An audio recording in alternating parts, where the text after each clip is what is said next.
اچھا، اسی میں ایک مسئلہ جو بارہا پوچھا گیا ہے بالوں کو رنگنے کا ہے، اس پہ بھی ذرا سی بات کر لیتے ہیں، کیونکہ یہ بھی مصنوعی رنگ ہے نا. ایک چہرے کا مصنوعی رنگ تھا، اب بالوں کا مصنوعی رنگ، اس کے بارے میں کیا حکم ہے؟ کہا جاتا ہے کہ یہود و نصارہ جو تھے وہ خضاب کی مخالفت کرتے تھے. اس کو خضاب بولتے ہیں جو مرد استعمال کرتے ہیں، اردو میں کیا کہتے ہیں؟ خضاب، کلر ڈائی. ٹھیک ہے، وہ سمجھتے تھے کہ یہ خدا پرستی کے منافی ہے.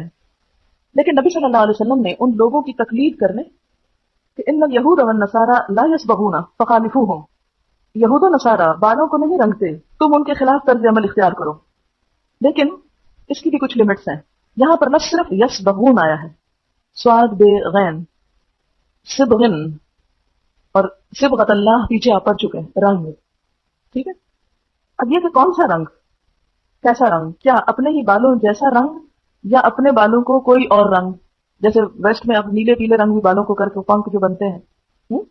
یعنی اگر حدیث میں رنگنے کی اجازت ملتی ہے تو کون سا رنگ رنگنے کی، کیونکہ کچھ اور حدیث میں اس کو ریسٹرکٹ کیا گیا ہے.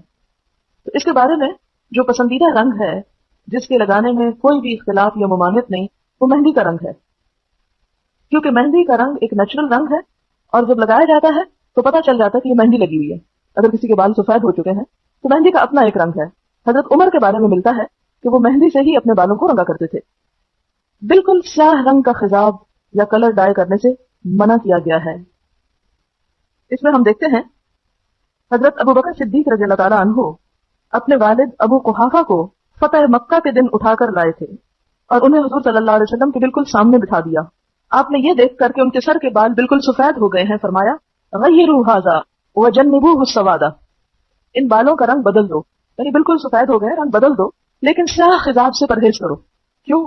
اس لیے کہ جب انسان کے خد و خال بدلنے لگتے ہیں، انسان بالکل بھورا ہو چکا ہے اور بال بالکل سیاہ ہے، تو وہ کیا لگے گا؟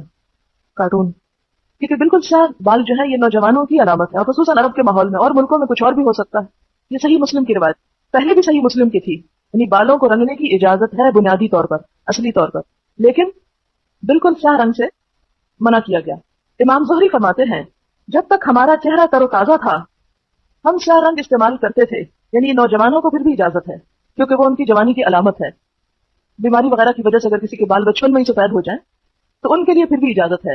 لیکن جب سے چہرے اور دانتوں میں فرق آ گیا ہے، یعنی بڑھاپے کے آثار آ گئے ہیں، ہم نے اس کا استعمال ترک کر دیا ہے کیونکہ منع کیا گیا ہے. تو کیا پتہ چلتا ہے کہ سیاہ رنگ بڑھاپے میں لگانا منع ہے. جوانی میں اگر کسی بیماری کی وجہ سے وہ سفید ہو گئے ہیں تو رنگ سکتے ہیں. یہ بالکل وہی بات ہے کہ جیسے اس دن بھی بات ہوئی تھی اپر لپس وغیرہ یا چن سے عورتوں کے بال اتارنے کی کہ یہ بیماری ہے، یا دانتوں میں بریسز لگانا جبکہ بہت الٹے سیدھے دانت آگے پیچھے ہوں اور اس میں چبانے میں یا صاف کرنے میں دقت ہو تو اس کی بھی اجازت.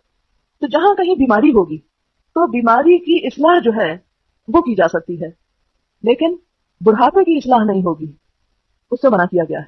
بعض دوسرے علماء یہ کہتے ہیں کہ ہاں جہاد کے موقع پر سیاہ رنگ لگایا جا سکتا ہے تاکہ دشمن کو مروب کیا جا سکے، دشمن کو مروب کرنے کے لیے. کیونکہ دشمن کو یہ ہوگا اگر سفید بالوں والے لڑنے کے لیے آ گئے تو وہ سوچیں گے کہ بوڑھے بوڑھے لوگ ہیں اور ہم ان پہ غلبہ پا سکتے ہیں، یعنی ایک بیماری کے علاج کے طور پر اور دوسرے دشمنوں کو خوف زدہ کرنے کے لیے. ابو ذر کی حدیث میں ہے بہترین چیز جس سے تم بالوں کا رنگ بدل سکتے ہو وہ ہنا اور قطم ہے. ہنا کیا ہوتی ہے؟ مہندی. قطم بھی ایک بوٹی کا نام ہے، یعنی نیچرل چیز یوز کرو، کیمیکل سے بچنے کو کہا جا رہا ہے ایک طرح سے انڈائریکٹلی. قطم جو ہے یمن کی نباتات میں سے ہے، اس کا رنگ سیاہ مائل سرخ ہوتا ہے، بلیک بھی ہوتا ہے کچھ ریڈش بھی ہوتا ہے ملا جلا. اور ہنا یعنی مہندی کا رنگ تو آپ کو معلوم ہی ہے. حضرت انس کی حدیث ہے کہ حضرت ابو بکر نے ہنا اور قطم کا خضاب لگایا اور حضرت عمر نے خالص ہنا کا یعنی مہندی کا. تو اس سے آپ سمجھ چکے ہوں گے کہ بالوں کو رنگنے میں کیا اجازت ہے اور کتنی اجازت ہے. باہر کہیں آپ تبلیغ کر رہے ہیں اور کوئی آپ سے سوال کر لے تو آپ اس کو کیا جواب دیں گی؟ ٹوٹل بین کر دیں گی، کلی اجازت دے دیں گی، یا اس کی حدود اور لمٹس بھی بتائیں گی؟ تو کیا بتائیں گی، کیا حکم ہے؟ سب سے پہلی بات یہ کہ اسلام میں بال رنگنے سے منع نہیں کیا گیا. جب آپ فتویٰ بولنا شروع کریں نا پازیٹیو چیز سامنے لایا کریں، ہاں آپ نے اینڈ میں آ کر کسی چیز کی نفی بھی کرنی ہو، لیکن ہمیشہ بات نہیں سے نہیں، کس سے؟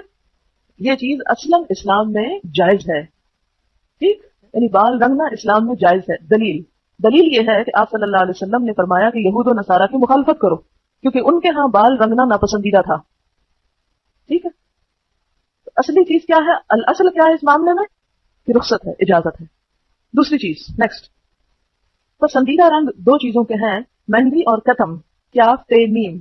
اب ہمارے یہاں معلوم نہیں اس کو کیا بولتے ہیں، ہے بھی یا نہیں، لیکن یہ یمن کی نباتات میں سے جس کا رنگ سیاہی مائل سرخ یا سرخی مائل سیاہ ہوتا تھا، بلیک اینڈ ریڈ مکس، اور مہندی کا رنگ آپ کو معلوم ہے اورنجش ریڈ سا ہوتا ہے۔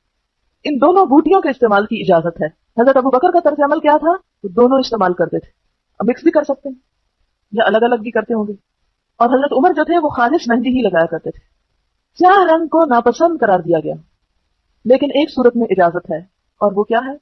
یعنی جوان انسان کے بال اگر کسی بیماری کی وجہ سے سفید ہو جائیں تو وہ اپنا جو بھی اس کا رنگ ہے ویسا رنگ استعمال کر لے، لیکن اگر مثلا کسی کے براؤن بال ہے اور اس کو بلیک پسند ہے تو یہ کیا ہوگا؟ اس کی اجازت نہیں ہوگی، کیونکہ وہ پھر کیا کر رہا ہے؟